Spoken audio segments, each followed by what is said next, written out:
Not zoomable. Oh no. Okay, I'm gonna have to pull you guys closer. I was hoping to play. That's why we got on a little early. So whoever's already here, hi, thank you for being here early. I guess we might just get the full thing tonight. I don't know what it meant by not zoomable.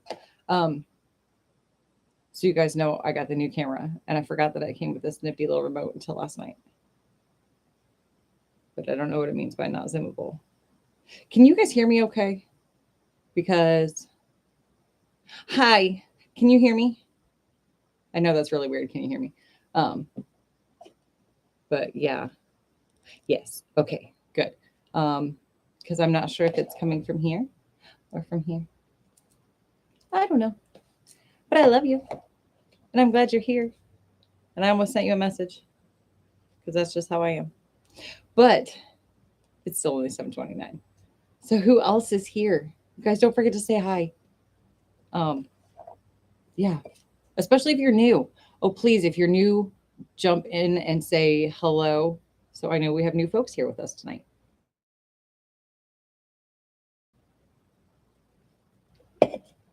Because we are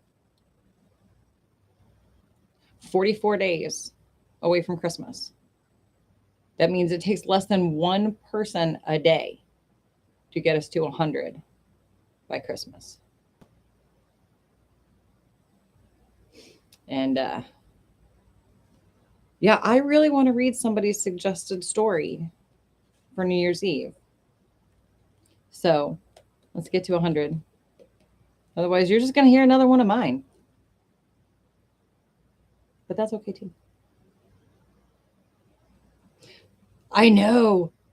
Are they rad? Yeah.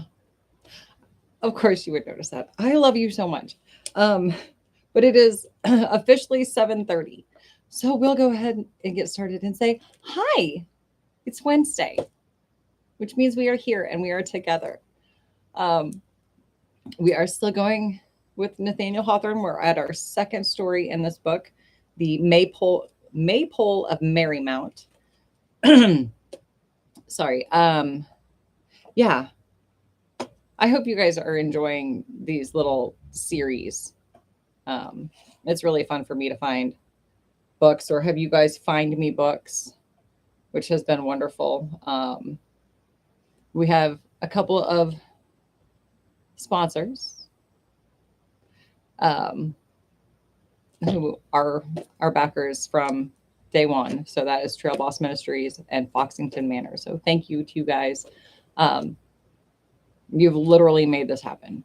And the rest of you that are here with me every week. This has been so great. And I know that I say that every week, but I want you guys to know how grateful I am that we do this, that I get to do this with you guys. It means a lot. And yeah, so little recap as we do. I got to shoot a trailer and a proof of concept over the weekend for Heidi McCack Films. I have read with Heidi some of her stuff, but this was the first time I'd been on set with her, and she is such a good hostess. It was a small group of us, but nobody was hungry. She was wonderful. So if you guys can go over to her Facebook, check out some of the behind the scenes from the trailer shoot on Saturday. It was great. There are some pictures I so want to share with you guys, but I can't yet. But they're very cool. So yeah, with that, I hope you guys have had a great week. I know everybody just has so much on their plate. So I hope what you have is delicious and exactly what you want. If not, take a breath every Wednesday here with us, and we'll just spend an hour in somebody else's world. So tonight we'll have the Maypole of Merrymount. I hope you guys enjoy it. There is an admirable foundation for a philosophic romance in the curious history of the early settlement of Mount Wellison of Merrymount. In the slight sketch here attempted the facts recorded on the grave pages of our New England something. That is really tiny script. I am so sorry. Have wrought themselves almost spontaneously into a sort of allegory. The masks, mummeries, and festive customs described in the text are in accordance with the manners of the age. Authority on these points may be found in Struett's Book of English Sports and Pastimes. You're good, Jax. You're good. We're just getting started. Bright were the days at Merrymount, when the Maypole was the banner staff of that gay colony. They who reared it, should their banner be triumphant, were to pour sunshine over New England's rugged hills and scatter flower seeds throughout the soil. Jollity and gloom were contending for an empire. Midsummer Eve had come, bringing deep verdure to the forest, and roses in her lap, of a more vivid hue than the tender buds of spring. But May, or her mirthful spirit, dwelt all the year round at Merrymount, sporting with the summer months and reveling with autumn, and basking in the glow of winter's fireside. Through a world of toil and care, she flitted with a dreamlike smile, and came hither to find a home among the lightsome hearts of Merrymount. Never had the Maypole been so gaily decked as at sunset on Midsummer Eve. This venerated emblem was a pine tree, which had preserved the slender grace of youth, while it equaled the loftiest height of the old wood monarchs. From its top streamed a silken banner, colored like the rainbow. Down nearly to the ground, the pole was dressed with birchen boughs, and others of the liveliest green, and some with silvery leaves, fastened by ribbons that fluttered in fantastic knots of 20 different colors, but no sad ones. Garden flowers and blossoms of the wilderness laughed gladly forth amid the venture, so fresh and dewy that they must have been grown by magic on that happy pine tree. Excuse me. Where this green and flowery splendor terminated, the shaft of the maypole was stained with the 7 brilliant hues of the banner at its top. On the lowest green bough hung an abundant wreath of roses, some that had been gathered in the sunniest spots of the forest, and others of still richer blush, which the colonists had reared from the English seed. Oh, people of the golden age, the chief of your husbandry was to raise flowers. But what was the wild throng that stood hand in hand about the maypole? It could not be that the fauns and nymphs, when driven from their classic groves and homes of ancient fable, had sought refuge, as all the persecuted did, in the fresh woods of the West. These were Gothic monsters, though perhaps of Grecian ancestry.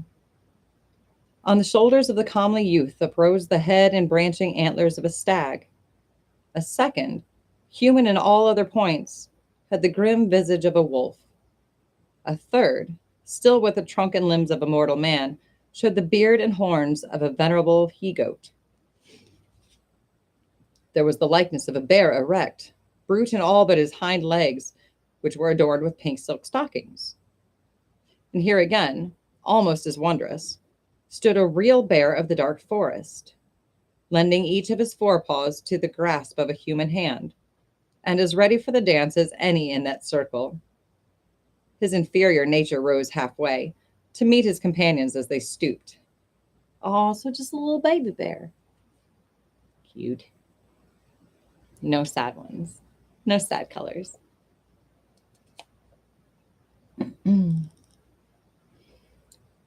Other faces wore the similitude of a man or woman, but distorted or extravagant, with red noses pendulous before their mouths, which seemed of awful depth, and stretched from ear to ear in an eternal fit of laughter.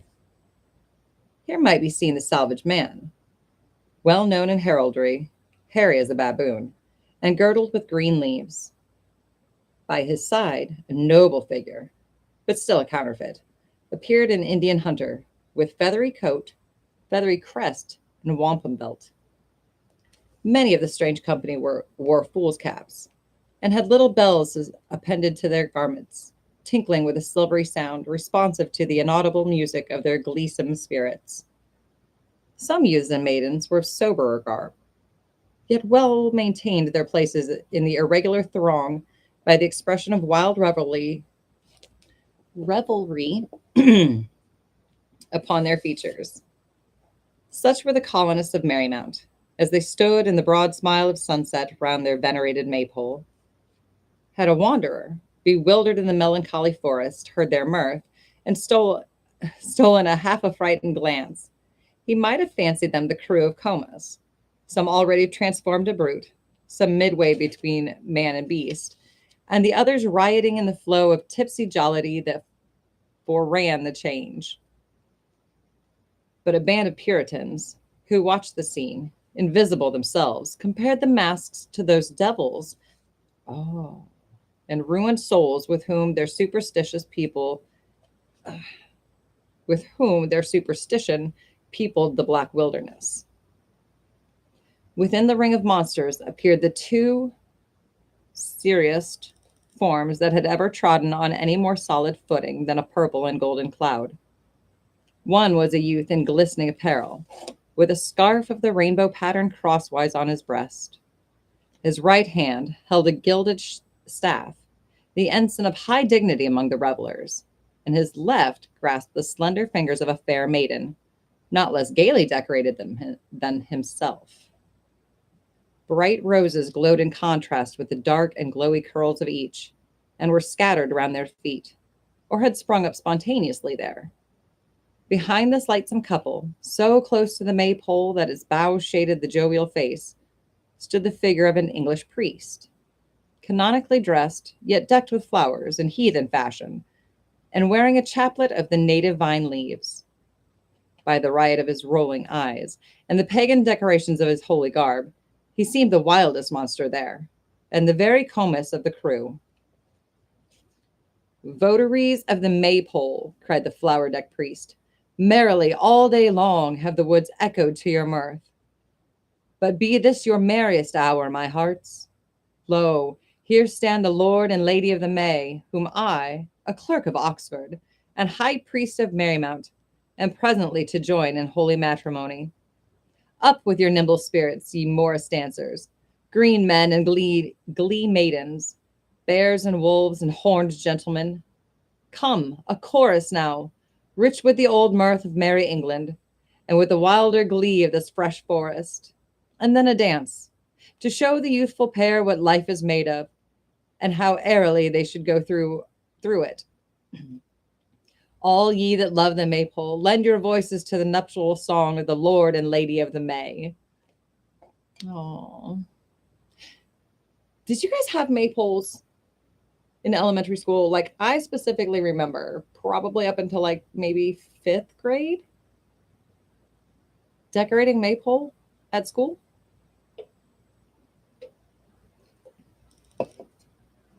Sorry, that may just be a memory for me.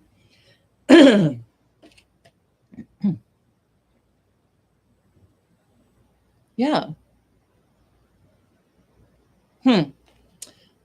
Okay. Side quest. We're back. Probably not for you. But that's even weirder. I don't know. That may be a discussion for another day. This wedlock was more serious than most affairs of Merrymount, where jest and delusion, trick and fantasy kept up a continual carnival. The Lord and Lady of the May, though their titles may be laid down at sunset, were really and truly to be partners for the dance of life, beginning the measures that same bright eve. The wreath of roses that hung from the lowest green bough of the maypole had been twined for them, and would be thrown over both their heads in symbol of their flowery union. When the priest had spoken, therefore, a riotous uproar burst from the rout of monstrous figures.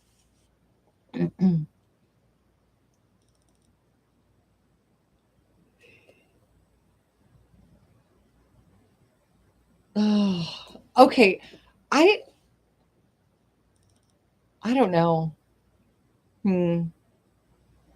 There's a new face in the chat, and I'm really excited. Another side quest.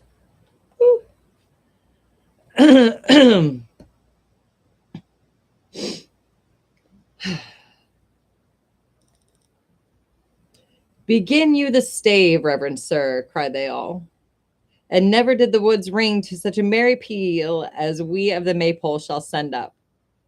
Immediately a prelude of pipe, cithern, and viol, touched with practiced minstrelry, that is a weird word, began to play from a neighboring thicket in such a mirthful cadence that the boughs of the maypole quivered to the sound.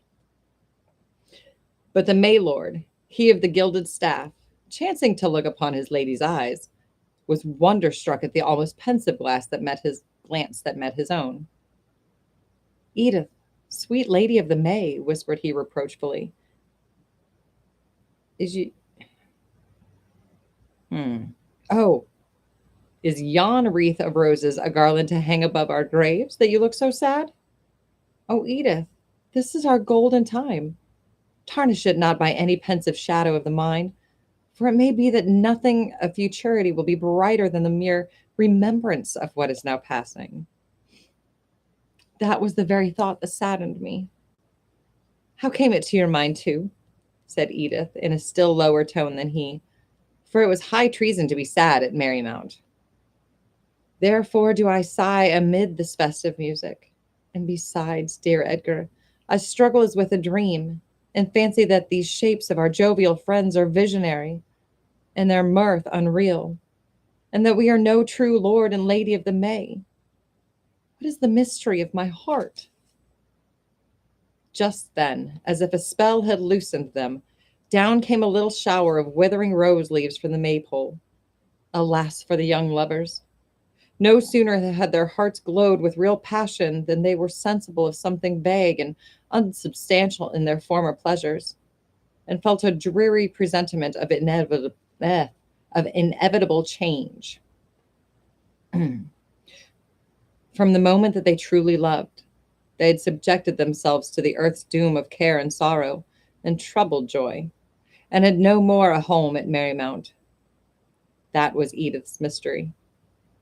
Now leave we the priest to marry them, and the maskers to sport round the maypole, till the last sunbeam be withdrawn from its summit, and the shadows of the forest mingle gloomily in the dance. Meanwhile, we may discover who these gay people were. 200 years ago, and more, the old world and its inhabitants became mutually weary of each other. Men voyaged by thousands to the west, some to barter glass beads and such like jewels for the furs of the Indian hunter, some to conquer virgin empires, and one stern band to prey. But none of those motives had much weight with the colonists of Merrymount. Their leaders were men who had sported so long with life that when thought and wisdom came, even these unwelcome guests were led astray by the crowd of vanities which they should have been put to fight. Erring thought and perverted wisdom were made to put on masks and play the fool. The men of whom we speak, after losing the heart's fresh gaiety, imagined a wild philosophy of pleasure, and came hither to set out their latest daydream. They gathered followers from all that giddy tribe, whose whole life is like the festal days of soberer man. In their train were minstrels, not unknown in London streets, wandering players whose theaters had been the halls of noblemen, mummers, rope dancers, and mountebanks, who would long be missed at wakes, church ales, and fairs. In a word, mirth makers of every sort, such as abounded in that age, but now began to be discountenanced by the rapid growth of Puritanism. Light had their footsteps been on land, and as lightly they came across the sea. Many had been maddened by their previous troubles into a gay despair. Others were as madly gay in the flush of youth, like the May Lord and his lady. But whatever might be the quality of their mirth.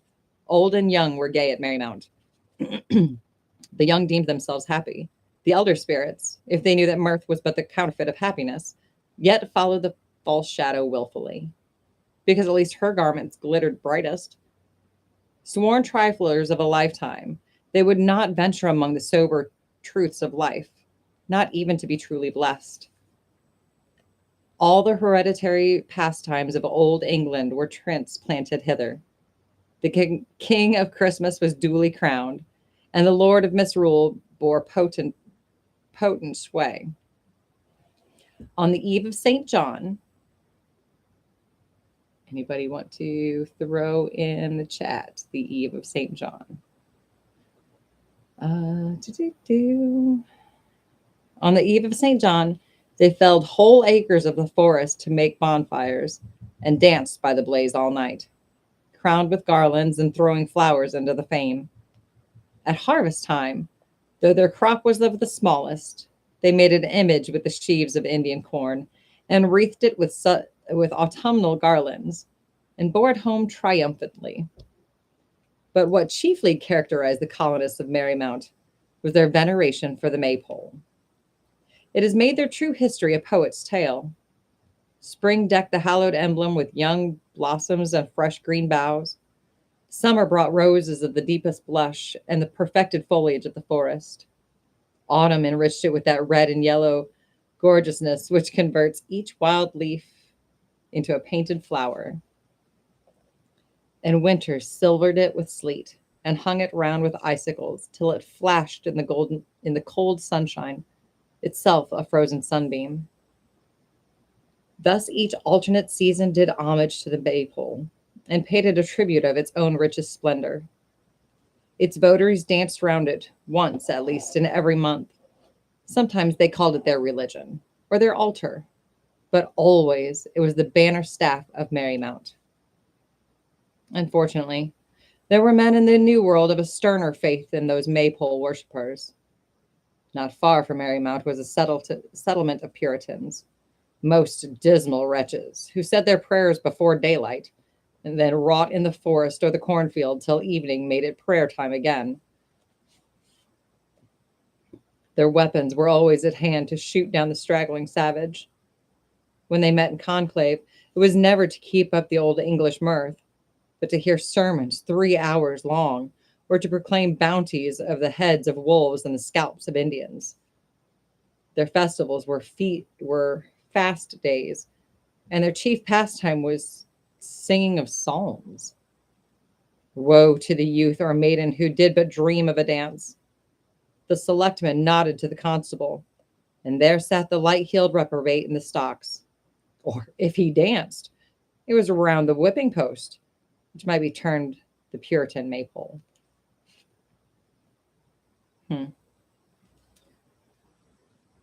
Evening of...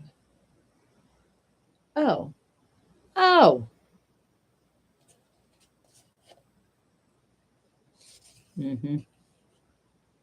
So the solstice. Excellent.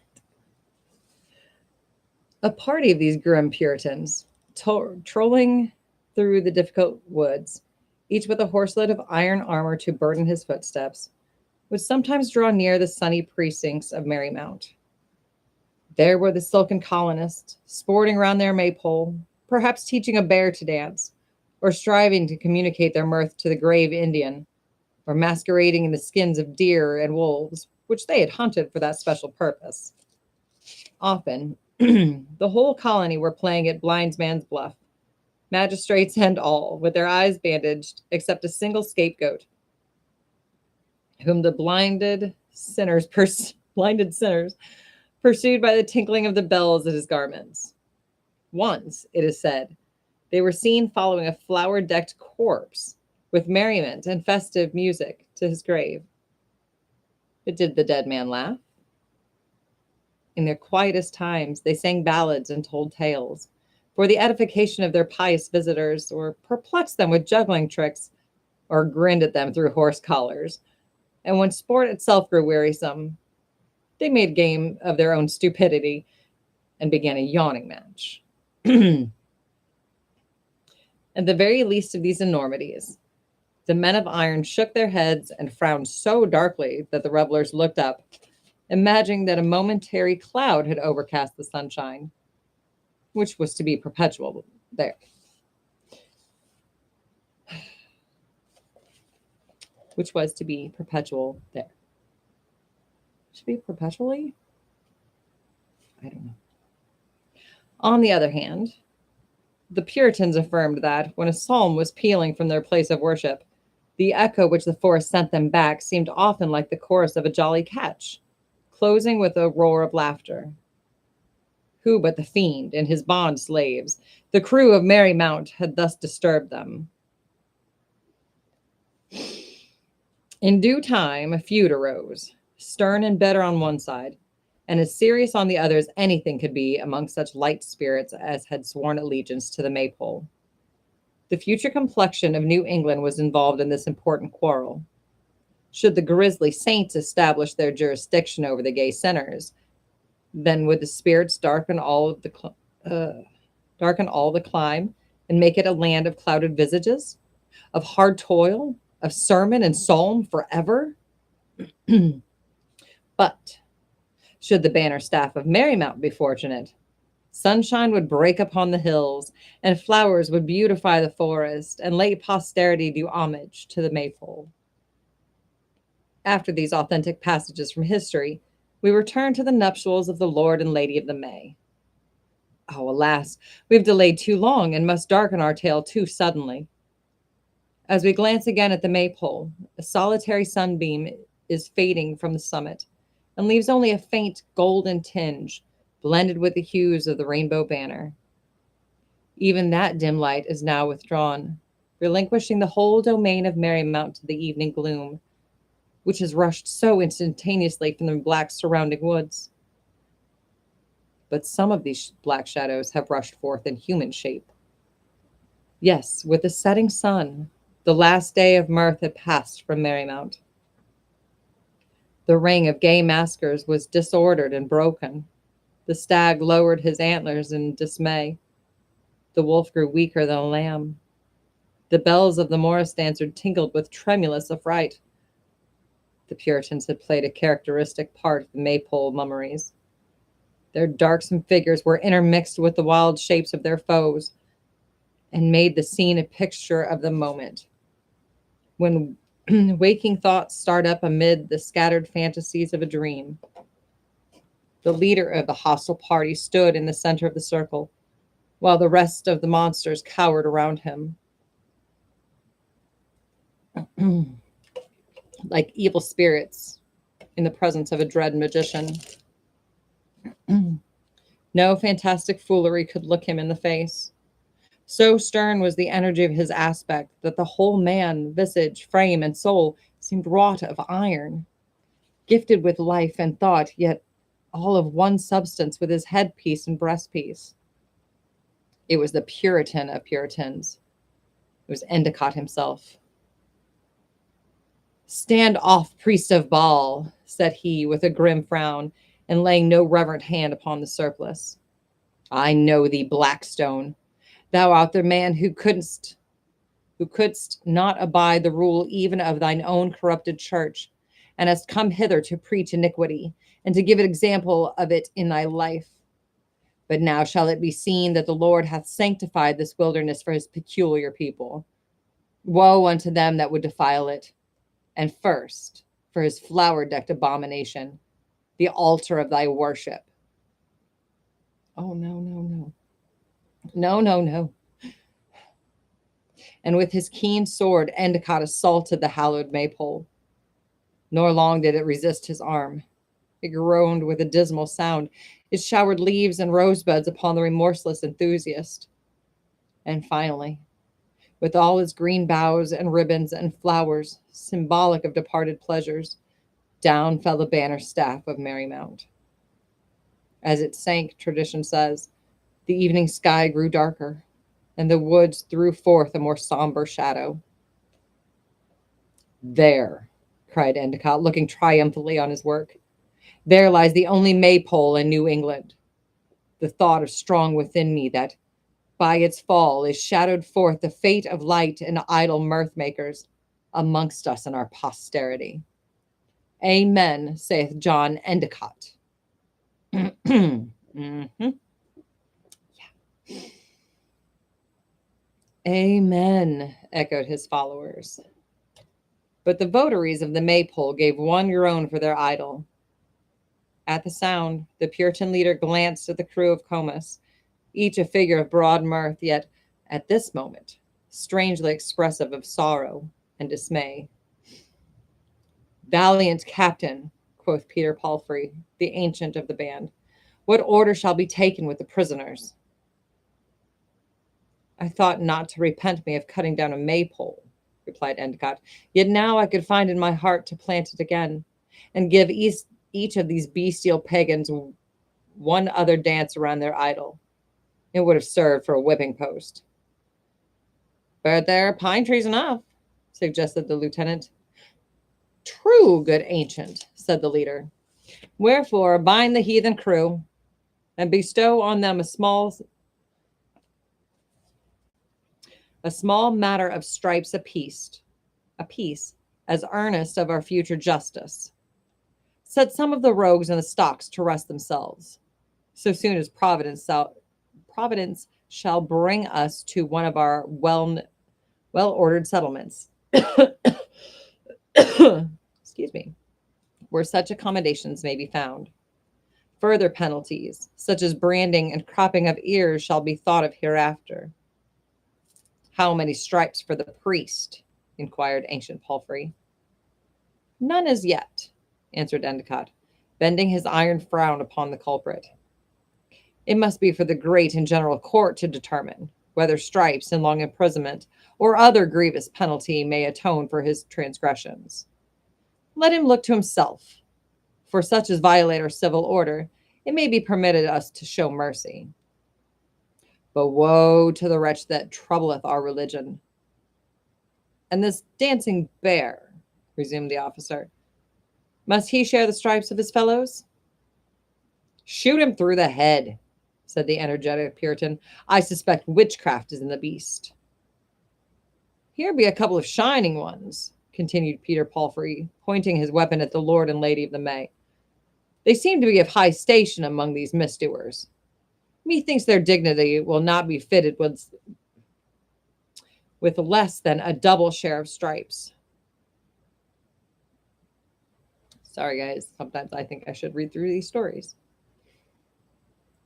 Endicott rested on his sword and closely surveyed the dress and aspect of the hapless pair. There they stood, pale, downcast, and apprehensive.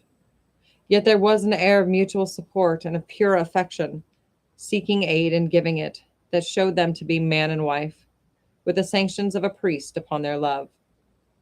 The youth, in the peril of the moment, had dropped his gilded staff and thrown his arm about the Lady of the May, who leaned against his breast, too lightly to burden him, but with weight enough to express that their destinies were linked together, for good or evil.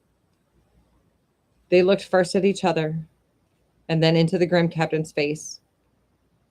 There they stood in the first hour of wedlock, while the idle pleasures, of which their companions were the emblems, had given place to the sternest cares of life, personified by the dark Puritans.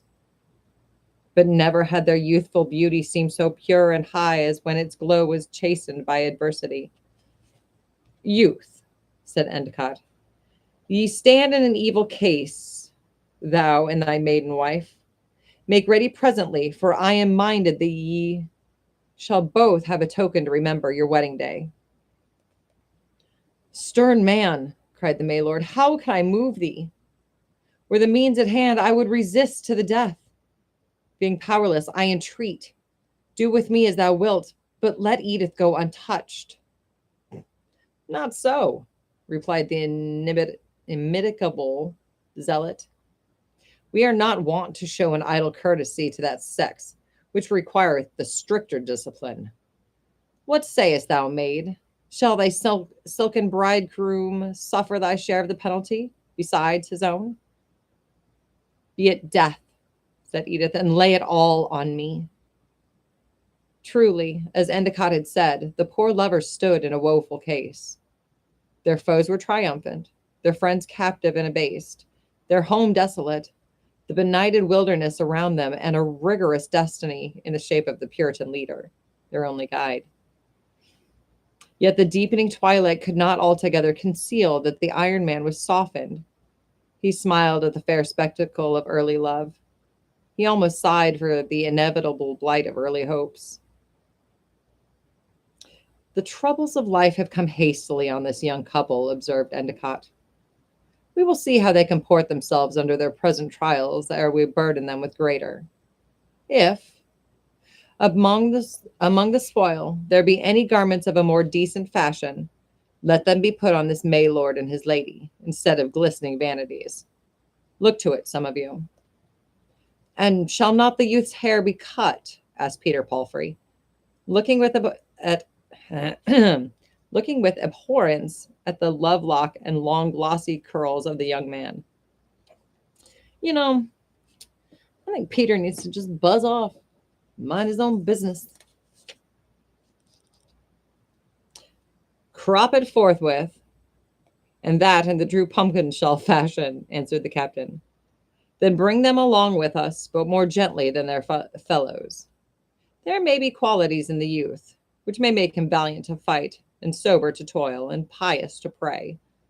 And in the maiden, that may fit her to become a mother in our Israel, bringing up babes in better nurture than her own hath been. Nor think ye, young ones, that they are the happiest, even in our lifetime of moment. Even in our lifetime of a moment, who misspend it dancing around a maypole. You know, there are worse things than spending some time dancing around a maypole. But apparently, you guys don't know, so we're going to have one. May 1st, my house. Okay, back to the story. And Endicott, the severest Puritan of all, who laid the rock foundation of New England, lifted the wreath of roses from the ruin of the maypole and threw it, with his own gauntleted hand, over the heads of the Lord and Lady of the May. It was a deed of prophecy. As the moral gloom of the world overpowers all systemic gaiety, even so was their home of wild mirth made desolate amid the sad forest. They returned to it no more. But as their flowery garland was wreathed of the brightest roses that had grown there, so in the tie that united them were intertwined all the purest and best of their early joys. They went heavenward, supporting each other along the difficult path which it was their lot to tread, and never wasted one regretful thought on the vanities of Merrymount. I don't like that one. And I don't know if it's just because I read it poorly or if I just don't like it.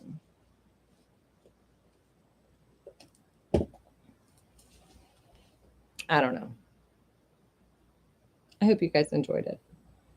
Or at least enjoyed being with me. All of us being together.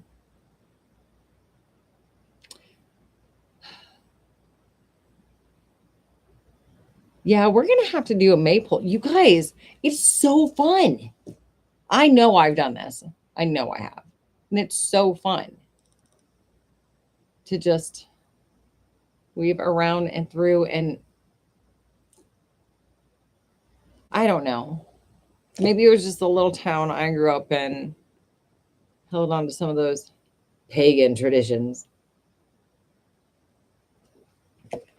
I don't know. But I'm going to see if I can see the Northern Lights. Because I missed it last night. So check your maps. See if you're supposed to be able to see it where you are. And if you can, take some pictures. Send it to me. Especially if you're all the way.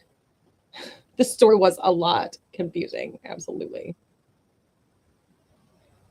And always. I was quiet behind Mama. Super good chance tonight. I know, Jax.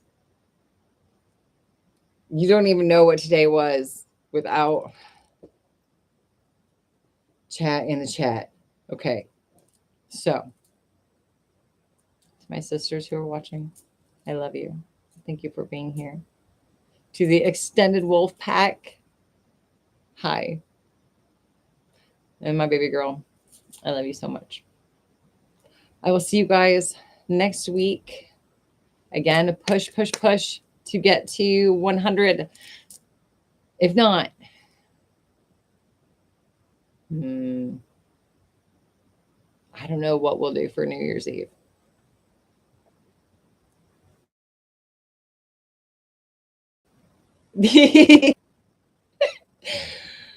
Yeah, I don't worry. I didn't forget about you, sister. But yeah, you guys, thank you for being here. Heavy listening. Thank you for looking that date up. Yeah. No, you just said it wrong. um, yeah. Sorry, guys. I love it when you chat. Oh my goodness. We've got lots of folks here. Who is here? I know 1, 2, 3, 4, 5, 6. So who are the other two? Who are the other two? I'm curious. I really am. Maybe I'm too much so. I don't know. But anyways, short one tonight. Do you guys something you want to talk about? Do you have some suggestions? Okay, so I know I'm counting you. You were 5 up in the chat. Oh, people keep jumping on. Guys, this is great. Okay, so oh, I'm loving it. I probably can't use that phrase, can I?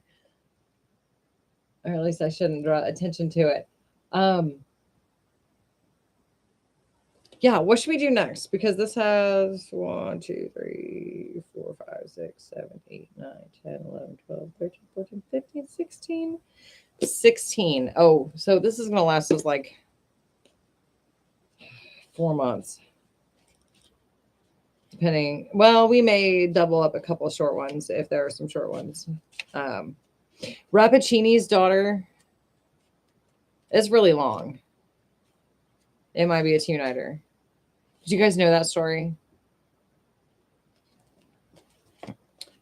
I remember reading it in, I want to say it was Mr. Ricky's English class.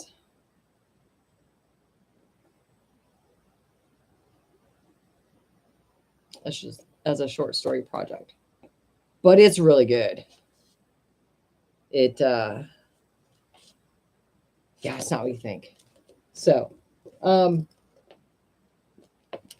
am going to, I think, for your guys' benefit as well as mine, I think we're going to start printing these stories off. I don't mean to like make excuses, but that's the little tiny font. And my eyes seem to be doing what this camera is trying to do when we're reading. So I think I'm going to print them off. And hopefully that will make it easier for me to read, easier for you guys to understand. And yeah. Okay, anyway, I'm just going to ramble if we don't get off of here now. So thank you for spending the last 45 minutes with me, as you guys do every Wednesday. And I appreciate you so, so much. We'll be back here next Wednesday, the 19th at 7:30.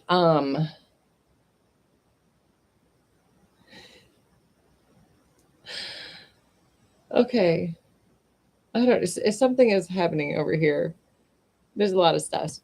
But yeah, so 2 weeks from now is Thanksgiving. Do you guys want, I'm going to be here Wednesday evening. We don't do anything pre Thanksgiving. I know it is somebody's birthday that night, so we may or may not do a shout out to somebody whose birthday is that night. But yeah. Anyway, I'll be here. I don't know if we'll do another Hawthorne, if we may throw in a weird one for a holiday. Not really like a Thanksgiving holiday, but just as a, hey, everybody's busy for Thanksgiving weekend. Let me know what you guys think, either in the chat or shoot me a message, whatever. But Jax, weird one for a holiday. Look, you're the first one to speak up. You got one in mind? You're going to find out what happens when you speak up in the chat. Sorry, I should have warned you. But yeah, I'm going to end this here before I just keep rambling and making no sense. And I will see you guys next week. Thank you so much for being here. Love you. And be kind to each other. It doesn't cost anything.